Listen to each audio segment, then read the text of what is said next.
Hello students, welcome back to our classes. और जैसे कि हमने लास्ट वीडियो में एक्सरसाइज 2.6 के 4 क्वेश्चन कर लिए थे, अब 3 क्वेश्चन और रह गए हैं और उसके साथ आपका सेकंड चैप्टर फिनिश हो जाएगा, बिल्कुल फिनिश। और आपके पास अब 3 क्वेश्चन है इस वीडियो में। कल जो आपने वीडियो देखी है उसमें आपको 4 क्वेश्चन कराए थे। आई होप सभी बच्चों को क्वेश्चंस अच्छे से समझ आए होंगे। और आज भी एक क्वेश्चन तो लास्ट है, बिल्कुल जैसे पहली वीडियो में किया था वैसे अभी है। बेशरम है, सेम टू सेम क्वेश्चन बार बार आते रहते हैं, हम क्या करें। अब देखिए यहां पर भी आपको क्या गिवन है, यहां पे आपको ऊपर की तरफ वेरिएबल प्लस समथिंग कांस्टेंट दे दिया, नीचे भी वेरिएबल प्लस कांस्टेंट दे दिया, यानी कि डबल टर्म्स दिए हैं आपको ऊपर भी और नीचे भी। और साइड में क्या है -4/3, यानी कि ये क्या है, 2 नंबर्स है जो फ्रैक्शन में गिवन है। अगर हमारे पास फ्रैक्शन नहीं होते थे हम क्या करते थे, डिवाइड बाय 1 लिखकर फ्रैक्शन बना लेते थे, लेकिन यहाँ पे फ्रैक्शन पहले से ही गिवन है। तो उसके बाद हमारा क्या काम था, हमारा बहुत बड़ा काम था। क्या था, एक छोटा सा काम था, क्रॉस मल्टीप्लाई करनी थी। जल्दी से कर दो, तो जल्दी से कर देते हैं क्रॉस मल्टीप्लाई, क्योंकि बहुत सिंपल है आप लोगों के लिए, है ना। क्योंकि जब आपने लास्ट वीडियो देखी है तो सिंपल तो हो गई। अच्छा चलिए शुरू करते हैं। अब इसमें मैंने आपको एक बात बताई थी, वो क्या बताया था कि घर पे सुरक्षित रहना है। नहीं, इसके साथ साथ एक और चीज बताई थी, जब आप यहां पर डबल क्वांटिटी को मल्टीप्लाई करते हैं तो उसके साथ क्या लगानी पड़ती है, हाँ ब्रैकेट लगानी पड़ती है। बिल्कुल ठीक कहा तुमने। तो ये हो गया 3 × 7y + 4। 3 की मल्टीप्लाई की 7y + 4 के साथ और ब्रैकेट लगा दी। ब्रैकेट क्यों लगाई है, ताकि इन दोनों भूखों को ये 3 मिल जाए। ये 3 जो है इन दोनों के साथ मल्टीप्लाई हो जाएगा। ये पहले से गरीब है, इनको थोड़ा सा अमीर बनाने के लिए मल्टीप्लाई करना पड़ेगा। चलो कोई बात नहीं। अब इस y + 2 को किसके साथ मल्टीप्लाई करने वाले हैं, -4 के साथ। यहां पर भी कितनी टर्म्स है, डबल टर्म्स है। सो यहां पर भी आपको ब्रैकेट लगानी पड़ेगी। और जैसे कि मैंने बताया था, माइनस साइन क्या है आपके लिए, हाँ मैथ का दुश्मन है, तो ध्यान से इसका काम करना है। ओके चलो शुरू करते हैं। 3 × 7y, 3 की मल्टीप्लाई करो 7y के साथ, तो क्या आएगा 21y। और 4 के साथ मल्टीप्लाई करोगे तो क्या मिलेगा, 12। दोबारा से बता देता हूं, आपने क्रॉस मल्टीप्लाई किया, 3 की मल्टीप्लाई 7y + 4 के साथ की, बिकॉज डबल टर्म है, ब्रैकेट लगाई। ब्रैकेट लगाने से ये 3 इन दोनों के साथ 1 by 1, एक के बाद एक दोनों के साथ मल्टीप्लाई करना है। उसके बाद 3 जब 7 के साथ मल्टीप्लाई हुआ 21y मिल गया, 3 जब 4 के साथ मल्टीप्लाई हुआ तो 12 मिल गया। यही सेम काम करना है 4 को y के साथ। अगर 4 y के साथ मल्टीप्लाई होगा तो क्या आएगा, 4y। और जैसे कि मैंने कहा था, माइनस साइन क्या है आपका दुश्मन, और दुश्मन से डरने की नहीं, उससे सावधान रहने की जरूरत होती है। तो माइनस, और ये कैसा साइन है, प्लस, तो माइनस प्लस माइनस। इसी तरीके से 4 की मल्टीप्लाई किसके साथ करेंगे, इसके छोटे भाई 2 के साथ। छोटे भाई 2 के साथ मल्टीप्लाई करने से minus plus minus, 4 × 2 = 8, 4 × 2 = 8। Simple. Now अब हमारा बिल्कुल सिंपल क्वेश्चन, जैसे 2.1 और 2.3 एक्सरसाइज में आप करते रहे हैं कि दोनों तरफ वेरिएबल हो गए थे। अब क्या करना था, कांस्टेंट टर्म को राइट हैंड साइड पर ट्रांसपोज करेंगे, बिकॉज इसका घर है ये पड़ोसियों के घर में जबरदस्ती घुस गया, अब इसको वापस बाहर निकाला। हाँ इसी तरीके से। और जो 4y है इसको हम ले आएंगे लेफ्ट हैंड साइड, अपने घर वापसी, है ना, कहते हैं ना घर वापसी हो रही है इनकी। चलिए तो 21y as it is, -4y जब राइट हैंड साइड आएगा या लेफ्ट हैंड साइड आएगा, सॉरी, तो ये क्या हो जाएगा, माइनस था तो इधर आके प्लस हो जाएगा 4y। ये क्या है, -8 है आपके पास। ये प्लस का 12 जब दूसरी साइड जाएगा तो क्या हो जाएगा, माइनस का 12 हो जाएगा। ये दोनों मिलकर तो क्या बन गए, 25y। और ये क्या बन गया, -20। अब देखो कुछ स्टूडेंट्स के माइंड में डाउट आ सकता है कि माइनस माइनस प्लस क्यों नहीं हुआ। तो मेरे प्यारे बच्चों, छोटे छोटे चिन्ह चिन्ह मुन्ने मुन्नो, जो मल्टीप्लाई अगर होते हैं 2 नेगेटिव साइन, तब जाके वो बनते हैं पॉजिटिव साइन। अगर वो सिर्फ और सिर्फ क्या हो रहे हैं, ऐड, तो वो नहीं बनते हैं। ठीक है, ये क्या हो रहे हैं, आपस में ऐड हो रहे हैं। मैंने सिर्फ इनको क्या किया है, ऐड किया है। 12 + 8 कितना, 20, लेकिन दोनों है किसके, माइनस के। ठीक है, तो मल्टीप्लाई करके होता है ऐड, लेकिन अगर ऐड कर रहे हो तो उसमें कुछ भी चेंज नहीं होता है। ठीक है चुन्नो मुन्नो, तो ध्यान रखना इस बात का, कंफ्यूज नहीं होना। तो कब होता है माइनस माइनस प्लस? जब मल्टीप्लाई होता है। यहां पर भी क्या था? Minus multiply by plus, minus plus minus. अगर यहां माइनस होता तो minus multiply by minus, minus minus plus तब होता। ठीक है, अभी क्या हो रहा है? ऐड हो रहा है। क्या हो रहा है? ऐड हो रहा है। ठीक है, अब y की वैल्यू निकालोगे तो क्या करना पड़ेगा? y की वैल्यू निकालने के लिए आपको इस 25 को डिवाइड में लेके आना पड़ेगा। तो यहां पे आ गया 25 डिवाइड में। अब कैंसिल कर दो, कैंसिल कर दिया तो -4 डिवाइड बाई 5 कैंसिल करना आता है ना 5 से। 5 4 जा 20, 5 5 जा 25 and this is your answer. Okay, चलो अब क्वेश्चन नंबर 6 करते हैं। इस क्वेश्चन में आपको क्या देखने को मिल रहा है? यहां पर बहुत सारे वर्ड्स लिखे हुए हैं लेकिन आपको इनसे कोई मतलब नहीं, ध्यान से पढ़ना है। देखो, कभी भी अगर मैथ की वर्ड प्रॉब्लम का आंसर ठीक निकालना है तो उसको ध्यान से पढ़ना बहुत जरूरी है। तो चलो ध्यान से पढ़ते हैं, हमारा लिखा क्या हुआ, उसके अंदर छुपा हुआ क्या है। यहां पर दो दोस्त है, एक हैरी और एक हरी। हरी ओम हरी नहीं है, सिर्फ हरी है। ठीक है, एक हरी और एक हैरी, हैरी पॉटर नहीं, हैरी, ओनली हैरी। ओके, तो दोनों में से कोई भी जादूगर नहीं है और गायक भी नहीं है। सबसे पहले इन्होंने कहा कि हरी और हैरी दोनों की जो एज है वो है 5:7। और ये कौन सी एज है? ये प्रेजेंट एज है, आज की, यानी कि जो प्रेजेंट में चल रही है। ये नहीं है कि पीछे चले गए आगे चले गए, नहीं, सिर्फ प्रेजेंट एज। और जैसे कि मैं हर क्वेश्चन में आपको बताता हूं, जब भी आपको रेशो वाले क्वेश्चन मिल जाए तो 2 लाइन्स या 3 लाइन्स तो एकदम पक्की हैं। कौन कौन सी? एक तो रेशो लिख दो, दूसरा उनको कॉमन फैक्टर लिख दो। ये 2 लाइन तो पक्की है। ठीक है, चलो आगे बढ़ते हैं थोड़ा सा क्वेश्चन। तो अगला क्वेश्चन अगले पार्ट्स में क्या लिखा हुआ है? 4 ईयर फ्रॉम नाउ, यानी कि 4 साल इन फ्यूचर। फ्यूचर में 4 साल आगे अगर देखें तो उन दोनों की एज की रेशो बन जाएगी 3:4। तो कल का काम कल करेंगे, पहले आज का काम कर लेते हैं, दैट मीन्स प्रेजेंट काम कर लेते हैं। तो यहां लेट करेंगे, लेट भी नहीं करना आपको, जस्ट क्या लिखना है? The ratio of present age of Hari and Harry, Hari and Harry are 5:7, are 5:7। Clear है इतना? रेशो आई है तो क्या लेट करना पड़ेगा? Common factor. Let the common factor, let the common factor of the given ratio, of the given ratio is equal to x। अब ये बताओ कॉमन रेशो क्या है? x। तो हरी और उसके दोस्त हैरी की प्रेजेंट एज पता चल जाएगी। यस, कितनी हो जाएगी? 5x और 7x। तो लिखो ना, इंतजार किस बात का है? So the present age of Hari and Harry are 5x and 7x respectively। Respectively का मीनिंग पहले कौन लिखा है? हरी, और पहले कौन सी एज है? 5x। तो हम यहां लिखेंगे हरी की प्रेजेंट एज क्या है? 5x। हैरी की प्रेजेंट एज कितनी है? 7x। अब चलते हैं हमारी नेक्स्ट लाइन पे, जब हमें फ्यूचर में काम करना था। फ्यूचर में काम क्या करना था? 4 year from now, from now. आ जाओ वापिस, कहां जा रहे हो? तो यहां पर अब यहां लिखेंगे, यहां पर केस लिखेंगे 4 ईयर्स फ्रॉम नाउ।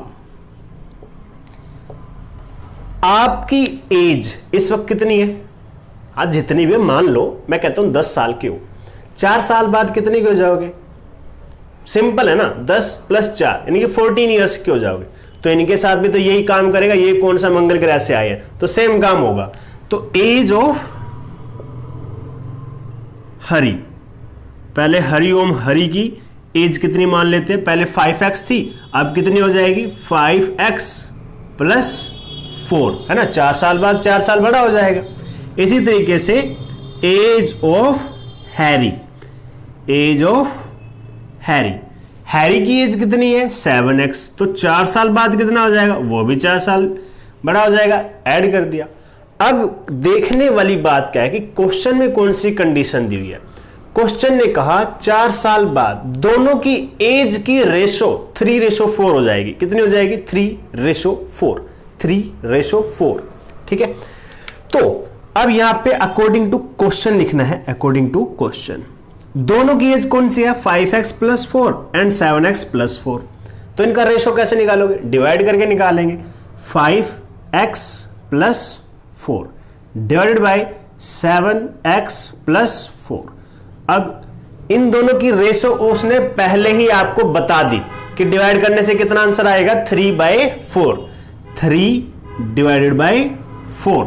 एक बार दोबारा बता देता हूं क्योंकि हो सकता है कुछ स्टूडेंट्स को ये ना पता चले कि ये क्यों लिख दिया, कहां से आ गया, चलते फिरते यहां कैसे आ गया। तो सबसे पहले वही बात है, उसने कहा था पहले जो रेशो थी वो थी 5:7। अब 4 साल बाद यही सेम रेशो कितनी बन गई है, 3:4। पहले कितनी थी 5/7, 5:7 मतलब 5/7। अब 4 साल ऐड कर दिया आपने इसके अंदर, तो ये क्या बन गया 3:4। लेकिन 5/7 में थोड़ा ना ऐड करना था, उसकी एज में ऐड करना था, और एज हमें पता ही नहीं, दैट्स वाई हमने इसके साथ क्या कर दिया, x मल्टीप्लाई कर दिया। देख रहे हो यहां पे 5x + 4, 7x + 4 डिवाइडेड बाय 3/4। अब ठीक है, अब क्या करोगे, अब तो बहुत बड़े बड़े काम करने पड़ेंगे आपको इसके पीछे, और वो बड़ा बड़ा काम क्या है, क्रॉस मल्टीप्लाई। क्या करना है, क्रॉस मल्टीप्लाई, क्रॉस मल्टीप्लाई। अच्छा, ये तो आप पहले ही कर चुके हैं, आपके लिए बड़ा काम नहीं है। मुझे क्या पता था कि आप सीख चुके हो क्रॉस मल्टीप्लाई करना। तो कोई बात नहीं, अगर आपने सीख लिया है तो फिर जल्दी से मेरे करने से पहले करके दिखाओ तो मैं जानूं कि आप सीख चुके हो। तो यहां पर क्रॉस मल्टीप्लाई करोगे, डबल टर्म्स है, ब्रैकेट्स लगेंगी, तो 4 × 5x + 4 is equal to 3 × 7x + 4, because 3 की मल्टीप्लाई नीचे की तरफ 7x + 4 के साथ, 4 की मल्टीप्लाई 5x + 4 के साथ। ओके, और अब क्या करेंगे, इनके साथ मल्टीप्लाई कर देंगे 1 by 1, जैसे मैं आपको हर बार बताता रहता हूं। 4 × 5 20x प्लस 4 × 4 16 प्लस नहीं, इज इक्वल टू का साइन। अब क्या करेंगे, 3 × 7 21x। Now this one is equal to 3 × 4 12। Okay, simple है, मुझे जहां तक लग रहा है बहुत सिंपल है। अच्छा, आप लोगों ने सोल्व भी कर लिया, वेरी गुड। चलो अब मैं तो कर दूं ना सोल्व, किसी का हो सकता है कोई छोटा मोटा बच्चा नमूना रह गया हो जिसका नहीं हुआ हो, तो उसके लिए कर देते हैं। तो पहले क्या करोगे, वेरिएबल को लेके आओगे लेफ्ट हैंड साइड पे और कांस्टेंट को लेके जाओगे राइट हैंड साइड पे। जब ऐसा करोगे तो क्या होगा, 20x minus 21x, because plus का था, इधर आगे माइनस हो गया। अब ये प्लस का 12 है और ये जब प्लस का 16 दूसरी तरफ जाएगा तो माइनस हो जाएगा। यहां से मिला -x, यहां से मिला क्या मिला आपको, यहां से -4, तो x की वैल्यू क्या आ गई -4, और क्योंकि ये माइनस है, या फिर आप ये कह दो माइनस माइनस कैंसिल, और x की वैल्यू कितनी आ गई 4, x की वैल्यू कितनी आ गई है 4। आपको क्या बताना था, प्रेजेंट एज। प्रेजेंट एज कितनी है, कहां गई, यही कहीं थी, ये रही। द प्रेजेंट एज ऑफ हरी कितनी है 5x, यानी कि 5 × x की वैल्यू 4, तो 5 4 20। एंड हैरी, उसका दोस्त हैरी पॉटर, उसकी एज कितनी थी 7x, दैट मीन 7 × x, और 7 के साथ मल्टीप्लाई करोगे x की वैल्यू 4, 7 4 28, तो आंसर मिल गया। चलो लिख देते हैं फिर, hence the present as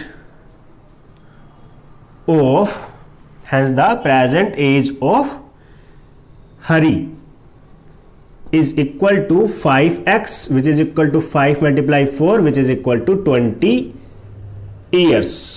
Okay, and इसी तरीके से the present age of Harry Potter, है ना, वो जादू वाला, वो छड़ी लेके घूमता रहता है, देखा होगा आप लोगों ने। वो कितना था 7x, 7 मल्टीप्लाई बाई 4, 7 4 जा 28 ईयर्स। ये हो गया दोनों की प्रेजेंट एज। अच्छा स्टूडेंट्स, एक चीज ध्यान रखें, जब भी आप वीडियो देखें किसी भी सब्जेक्ट की, मैथ की, इंग्लिश, एसएसटी, साइंस वगैरह कुछ भी, तो आप अपने साथ एक रफ नोटबुक साथ में जरूर रखें, ठीक है। फेयर नोटबुक तो रखनी है, क्योंकि फेयर नोटबुक में नोट डाउन करने तो वो तो रखनी पड़ेगी। एक रफ नोटबुक भी रखें ताकि आप सेल्फ प्रैक्टिस भी कर सके। ओके, चलो नेक्स्ट क्वेश्चन। इस क्वेश्चन में ध्यान से सुनिए, इस क्वेश्चन में आपको क्या दिया हुआ है? इसमें दिया हुआ है आपको फ्रैक्शन। क्या दिया हुआ है? फ्रैक्शन। तो फ्रैक्शन की खासियत क्या है यहां पर? इस फ्रैक्शन की खासियत यह है कि जो इसका न्यूमरेटर है और इसका जो डिनोमिनेटर है, डिनोमिनेटर जो बेचारा है वो न्यूमरेटर से 8 ग्रेटर है। क्या है? 8 ग्रेटर है। दैट मींस अगर न्यूमरेटर x है तो डिनोमिनेटर कितना हो गया? x plus 8। देन वो कहता है if the number is if the numerator is increased by 17, अगर आप न्यूमरेटर को क्या कर दे? 17 से इंक्रीज कर दे, दैट मींस x में ऐड कर दे, ठीक है। चलो वो तो बात की बात है, फिर भी बता देता हूं, थोड़ा सा रीड कर देता हूं। अगर आप न्यूमरेटर में 17 ऐड कर दो, डिनोमिनेटर से 1 को सब्ट्रैक्ट कर दो, उसका गला काट दो, तो वो क्या हो जाएगा? 3/2 बन जाएगा। काफी लंबा चौड़ा है ना स्टेटमेंट है। तो पहले बोर्ड पे ध्यान लेते हैं, फिर उसके बाद धीरे धीरे धीरे धीरे 1 बाय 1 समझ लेंगे। चलो कोई बात नहीं। तो सबसे पहले क्या लिखना पड़ेगा? Late the numerator of the fraction या रैशनल नंबर, बिकॉज इसने क्या बोला है? एक रैशनल नंबर। रैशनल नंबर क्या होते हैं? जो p बाय क्यू की फॉर्म में होते हैं, और जहां पर क्यू जो है कभी भी 0 नहीं हो सकता। क्यू के पास एक स्पेशल पावर है, और वो पावर क्या है कि उसकी वैल्यू कभी भी 0 नहीं हो सकती। देखा कितनी बड़ी पावर है? ये कभी भी दिवालिया नहीं हो सकता, अमीर है ये बहुत ज्यादा। चलो, तो let the numerator of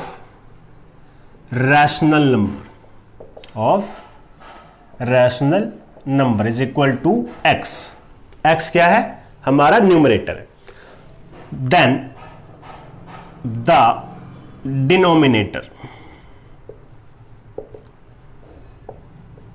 of rational number कितना हो जाएगा? सिंपल सी बात अभी तो बताया, 8 ग्रेटर है, 8 मोर है ना। The denominator of a rational number is greater than it's numerator bye 8। Denominator numerator से 8 ग्रेटर है, ज्यादा है, तो उसके लिए प्लस करना पड़ेगा। अब या तो आप इसे डायरेक्ट अकॉर्डिंग टू क्वेश्चन की हेल्प से एक इक्वेशन बना दें, या फिर आप 1 बाय 1 इसकी लाइन बाय लाइन से लिख सकते हो कि यहां पर आप न्यूमरेटर में 17 ऐड कर रहे हो, डिनोमिनेटर से 1 माइनस कर रहे हो, और फिर आंसर आपको मिल रहा है 3/2। तो मैं क्या करता हूं? डायरेक्ट बना देता हूं, डायरेक्ट से आपको ज्यादा समझ में आएगा। बिकॉज ये रैशनल नंबर है, ये न्यूमरेटर है, ये डिनोमिनेटर है, तो यहां पर अकॉर्डिंग टू क्वेश्चन, तो अगर मेरे को फ्रैक्शन बनाना है तो न्यूमरेटर डिवाइडेड बाय डिनोमिनेटर, ऐसा ही होता है। ओके, तो ये तो था पहले वाला रैशनल नंबर, ठीक है। अब उसके अंदर कुछ चेंज किए। चेंज क्या किया? अगर आप ध्यान से ऊपर पढ़ोगे तो उसमें लिखा हुआ है न्यूमरेटर में 17 को ऐड कर दो, increase the numerator bye 17। Increase करने का मतलब क्या होता है? उसके अंदर ऐड करना है। और जो आपका डिनोमिनेटर है उसे डिक्रीज कर दो 1 से। डिक्रीज करने का मतलब क्या है? माइनस। तो इसको क्या कर दिया? 1 से माइनस। मैंने अपनी तरफ से कुछ नहीं किया, इसीलिए आपको भी अपनी तरफ से कुछ नहीं करना। जो क्वेश्चन कह रहा है ना, चुपचाप उसकी बात मान लेनी है, वरना तो मार्क्स फिर आपको पता ही कैसे आएंगे आपके। तो 17 को ऐड कर दिया न्यूमरेटर में, डिनोमिनेटर में से 1 को सब्ट्रैक्ट कर दिया। ऐसा करने से जो पहले वाला बिल्कुल सुंदर सा है ना हमारा फ्रैक्शन था या रैशनल नंबर था, वो नया बन गया, है ना। चेंज तो होगा जब आप कुछ उसके साथ छेड़छाड़ करोगे तो क्या हो जाए? वो क्या बन गया? 3/2 बन गया। अब थोड़ा सा सोल्व करो और थोड़ा और ज्यादा सोल्व कर दो, तो देखते हैं कौन जल्दी सोल्व करता है। चलो रेस लगाते हैं। तो सबसे पहले यहां पे क्या होगा? x प्लस 17, क्योंकि इसके अंदर तो कुछ चेंज ही नहीं हो सकता। यहां पर प्लस का 8 है, माइनस का 1 है, सिंपल सी बात है, x प्लस 7 बन गया।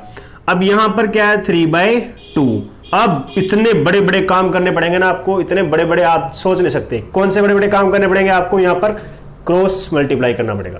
क्रॉस मल्टीप्लाई, क्या कह रहे हो? सच में ये बड़ा काम नहीं है सही में? अच्छा चलो देखते हैं। 2 multiply x plus 17, 2 multiply x plus 17 is equal to x plus 7 की मल्टीप्लाई किसके साथ हो जाएगी? 3 के साथ। 3 मल्टीप्लाई एक्स प्लस 7। अच्छा लग रहा है? चलो 2 को x के साथ मल्टीप्लाई 2x, 2 की मल्टीप्लाई किसके साथ? 17 के साथ, तो 34। 3 की मल्टीप्लाई x के साथ तो क्या होगा? 3 इंटू एक्स 3x हो जाएगा, और 3 की मल्टीप्लाई 7 के साथ तो 21। अब मुझे बताओ क्या करना है? पता है आपको क्या करना है? सच्ची पक्का? मैं नहीं बताऊं फिर? चलो बता देते हैं अपने चुन्नू मुन्नू के लिए। तो चुन्नू मुन्नू ध्यान दो, जो 3x है इसको ले जाएंगे लेफ्ट हैंड साइड पर, और जो बात 34 है इसको ले जाएंगे राइट हैंड साइड पर। तो आगे जब आप इसको सोल्व करोगे तो क्या बन जाएगा? ये बन जाएगा 2x माइनस 3x, क्योंकि 3x इधर आ जाएगा, और ये बन जाएगा 21 माइनस 34, बिकॉज 21 तो इधर है ही, 34 जो प्लस का है जब दूसरी साइड जाएगा तो माइनस का हो जाएगा। यहां से तो आपको मिला माइनस का x, है ना? 4-5 रुपए थोड़े ना मिलेंगे, x माइनस करो x मिलेगा, क्या बात करते। 21 माइनस 34, तो इसमें से आपको क्या मिलने वाला है? इसमें से आपको मिलेगा माइनस 13।